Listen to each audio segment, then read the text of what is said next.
The A6700 was a game-changing camera. It had pro camera specs and features, but in a smaller and more affordable body. However, a lot of new cameras have come out since, with better specs and a lower price. So I tested out the Sony A6700 to see how it performs and if it's still worth the hype.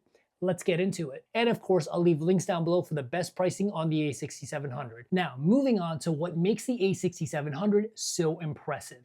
And that's the fact that the internals on this camera deliver pro camera quality in a very small and tiny package and significantly less than the competition. The A6700 has a 26 megapixel APS-C size sensor, which is the same sensor you find in the professional FX30. And I can confirm the quality between the two cameras is exactly the same. But in some ways, the A6700 is actually better than the FX30 because it's a newer camera and has a newer processor. And I'll explain how it's better later on. And just like the FX30, the A6700 also has a dual native ISO of 800 and 2500, making it a pretty decent low light and nighttime camera. And because this camera has a newer processor, it also has Sony's latest autofocusing system with a dedicated AI chip. This gives the A6700 the ability to not only track faces and eyes, but also specific subject matter like people, cars, animals, insects, airplanes, vehicles, trains, and the autofocus is extremely reliable.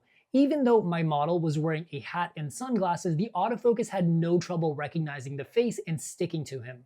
And even when it came down to walking shots, there were zero autofocusing issues. Now, video is what I'm really excited about. For your money, this is the best camera that you can get for a mid-level video camera. It shoots 4K at 2430 all the way to 60 frames per second for 2x slow motion, but it's actually downsampled from the entire 6K image area, so your 4K really ends up with the clarity and detail of 6K video. But your video files are still smaller and easier to edit. And it's really cool to see that even the 4K at 60 frames per second is oversampled from 6K, and this is something that no other camera in this price range is currently doing. And the A6700 does have a little bit of rolling shutter, but it's not enough to complain about, and it's the exact same amount of rolling shutter as on the FX30. And the A6700 can also do 4K at 120 frames per second, which is a pretty awesome feature to have.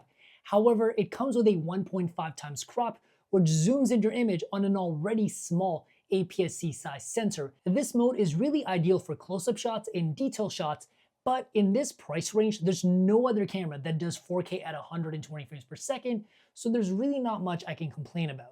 Now, one controversial thing about this camera is a lot of people say it overheats and is not very usable. This is completely false. I've shot a ton of video with this camera and I've even used it on pro projects, and most people that hate on this camera don't actually own one. At 4K at 24 frames per second, you can easily go until the battery dies, which is about an hour and 40 minutes. And for most people that are vloggers, shooting music videos, commercials, YouTube talking heads like this is more than you need. But in 4K at 60 frames per second and 120 frames per second, you'll get anywhere between 15 minutes to 18 minutes of non-stop recording. But this is totally fine, because on most projects, you're never going to be recording 4K at 60 frames per second more than a few minutes at a time, 5 minutes to 8 minutes tops. And if you need to shoot 4K at 60 or 4K at 120 frames per second for 30 to 40 minutes, this is not the camera for you, and you should be looking at a pro video camera. So for 99.9% of people, this camera will be completely fine and you will never actually see it overheat. And just like every other Sony camera, the A6700 also comes with S-Log3, S-Cinetone, all in 10-bit color. So if you wanted to do some advanced color grading, there's a lot of room for you to play around with. But my favorite video feature on this camera is how buttery smooth the stabilization is, especially when you compare the stabilization on and off. The best stabilization mode on this camera is called active stabilization. It gives you the smoothest results, but it does come with a very small 1.2 times crop. And you also have standard mode if you don't want to crop, but it is slightly less stable. But with the stabilization, it makes the A6700 a really good handheld video camera. And two features that advanced video shooters might really enjoy is one, the AI-based auto reframing mode. This is where you move around in your frame and the camera will automatically crop your video to follow you around as the subject. And you can also use the A6700 as a webcam at 4K up to 30 frames per second and 1080p up to 60 frames per second. For the most part, I've heard pretty good things about this as a webcam, but I've also heard of some overheating issues at 4K at 30. So you guys try it out, let me know. I don't really ever use my cameras as a webcam. When it comes to photos, the A6700 is really impressive, but there is one thing you should know about. It can shoot 11 frames per second, which is fast enough for most movement and action shots. But one thing that I noticed is that when you're shooting RAW and JPEG at the same time, even on a ultra-fast V90 card, you only get about 45 photos before the camera needs a break. And this might not be enough for most action shooters, but if you're shooting in compressed RAW alone, I actually got 129 photos, and that's actually more than the advertised speed from Sony. But if you don't care about RAW or editing your photos, you can actually shoot 1,000 photos in a row if you only shoot in JPEG, making this a phenomenal action camera for the casual user. So if you need to shoot RAW and JPEG together for a professional project, this might be an issue for you. But for a hobbyist, this probably won't matter, and you can either shoot in RAW or JPEG. Now, when you actually edit the RAW photos from this camera, you get stunning results.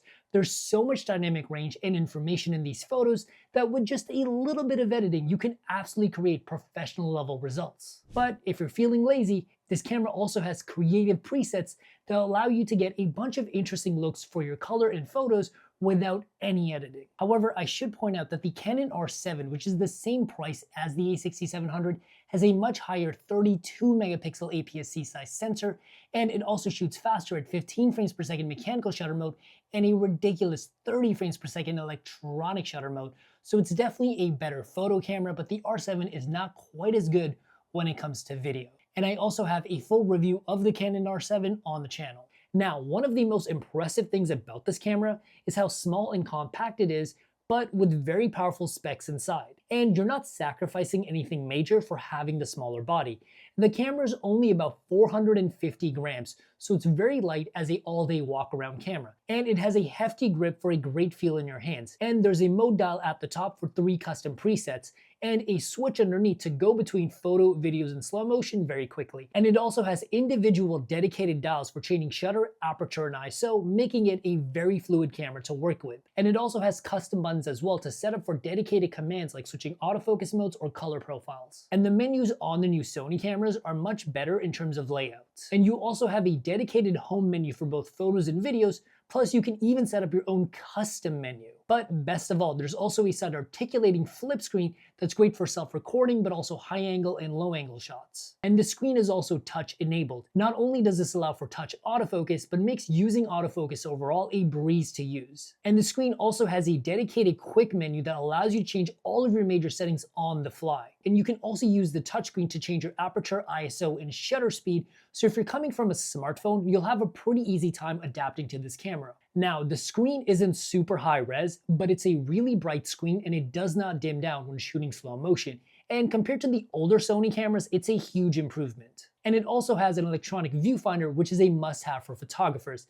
Now, I don't particularly love this viewfinder because it's not very high resolution, but it's great for framing and composition. And compared to older Sony cameras, it's a big step up. And it also uses the Sony Pro style battery that will easily last you an entire day of shooting photos and at least an hour and a half of non-stop video recording. And if you're a vlogger, it has really solid built-in audio that's shockingly good. But the best thing about this camera, you can also attach a microphone through the audio jack or through the hot shoe at the top. And this way you won't have any messy wires, and it'll keep your overall setup much cleaner. The A6700 is a beast of a camera, and it comes in such a small and compact body that makes it accessible to almost anyone. You can use this camera for pretty much anything you want. You can use it as a vlogging camera, a cinematic camera for music videos or commercial, or simply a lifestyle camera. There's very little holding you back when it comes to the actual technology and design of this camera. And you also have high quality photos that will easily give you professional level results with just a little bit of editing. For what this camera is, it's really not missing anything, and it's one of the best values for your money. So if you guys want to check it out and get the best possible pricing, I'll leave links down below, and I'll see you guys in the next video. Peace.